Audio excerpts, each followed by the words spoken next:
नमस्कार शेतकरी बांधवांनो, मी प्रतिनिधी Nirmal seeds private limited Yogesh Lokhande.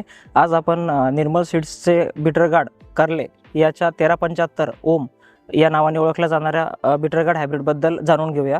याचे विशेष गुणधर्म म्हणजे हा जो वाण आहे याची लागवड ही 6x2 किंवा 8x2 या पद्धतीमध्ये केली जाते।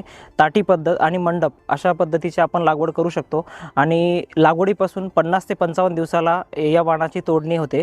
याचे विशेष गुणधर्म म्हणजे याच्यामध्ये जे काटे आहे ते काटे एकदम ठोस आहे, त्यामुळे दूरवरच्या परिवहनासाठी हा एकदम योग्य आणि उत्तम असा वाण आहे। आणि आपण जर फळाचा कलर बघितला तर कलर हा वरपासून खालपर्यंत एक समान आकाराचा कलर आहे। आणि दुसरं म्हणजे हा गायनोशियस बेस वाण आहे। तर मार्केटमध्ये येणाऱ्या नामांकित कंपन्यांपेक्षा याच्यामध्ये उत्पन्नात शेतकऱ्याच्या 25 ते 30% भर नक्कीच पडेल, कारण की याच्या प्रत्येक पेऱ्यामध्ये हे जे फ्रूट सेटिंग होत राहते।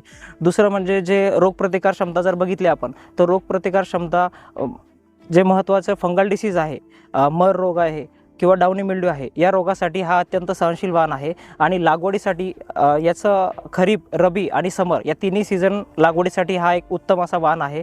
आणि त्या व्यतिरिक्त या हायब्रिडमध्ये जर शेतकऱ्याने खूप चांगलं फर्टिगेशन आणि संगोपन जर केलं तर या वाणामध्ये भरघोस असं उत्पादन क्षमता देण्याची ताकद आहे आणि शेतकरी नक्कीच या वाणातून अतिशय उत्तम असं उत्पादन मिळवतील।